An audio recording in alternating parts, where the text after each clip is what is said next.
salaamaaleykum mbokki internet Mak TV Sénégal ñuy nuyu ñëpp di ziar yëpp tey ñu ngi fii si HLM tey fi ñu fekkee fi loo xam ne lu doy waar muy benn jàmmaarloo boo xam ne entre force de l'ordre ak ñi xam ne ñoo fiy jaay ñoom ñu ne table yi liñ leen koy jaayee dafa cher si kaw loolu ñu jug jàmmaar la ñoom ne loolu du fi am Abou da nga may topp ñu xool lan moo xew fii HLM tey ñu dem Abou.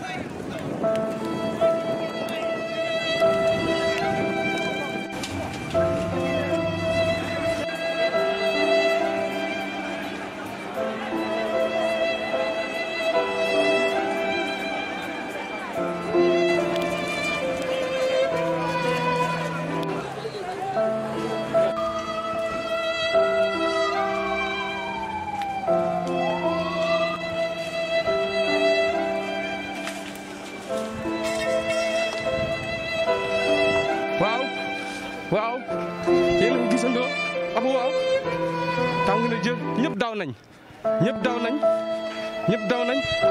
ay Abou maa ngi HLM fi mu toll nii tàng na yéen a ngi gis waaw tàng na jël marchand ambulant ak policiers yi vraiment lii kenn xamul lu mu doon fi mu toll nii tàng na jël yéen a ngi gis lacrymogène yaa ngi noonu policiers yi ñu ngi sànni seen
Maintenant.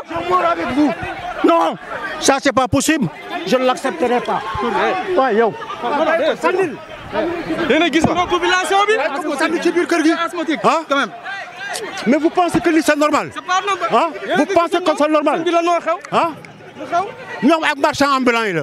Mais puis il y a un décès. Ma soeur est décédée. Ah, ñu jël grand di ko sànni ci biir kër gi. Vous pensez que c'est normal? C'est pas normal.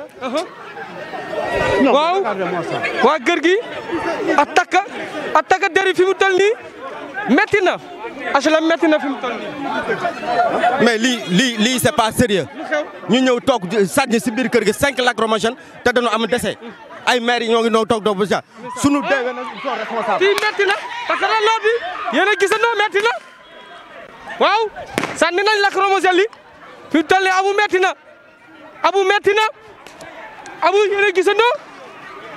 Fari Diop doomu Ndeye Koura Tall ak Madja Diop police bi mooy lan police tey bu mënul aar nit ñi dinañ ñëw fekk ñu nga xamante ne defuñu dara mu ñëw di xeex ak ñoom ñun duñu seen ennemi marché bi mooy seen ennemi xale yu góor yi ci marché bi jaaykat yi ñoo leen noq ba ñu bëgg a dee ñu daw après ñu tourné vers ñun il nous emmerde la police nous emmerde suñ ñu mënul dimbali nañ ñu bàyyi parce que lii il nous emmerde. À la maison, il n'y a que des dames, des vieilles dames, des enfants, des innocents. Je ne peux pas vous dire actuellement combien de gosses, combien de personnes on a, je ne sais pas, on a convoyé vers des hôpitaux. Combien? Ils ont balancé à l'intérieur de la maison plus de 5 lacrymogènes. Devrez-vous constater ce qui se passe? Aujourd'hui, on est en décès. On a mal au cœur. On est en train de pleurer notre maman. La police n'a rien à faire que de balancer à plus de 5 lacrymogènes dans la maison. Il n'y a rien de plus honteux que pour la police sénégalaise. Rien de plus honteux. Wallahi, on était prêts à se débattre avec eux. Parce qu'on ne peut pas perdre notre très chère maman.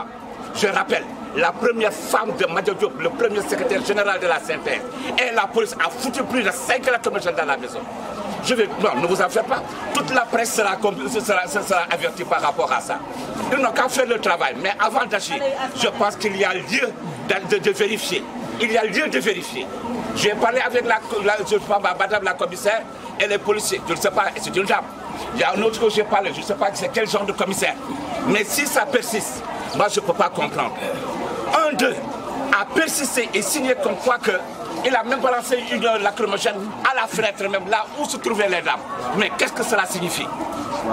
Qu'est-ce que cela signifie? On peut comprendre. Ils font le travail, mais ils n'ont qu'à le faire consciemment. Consciemment.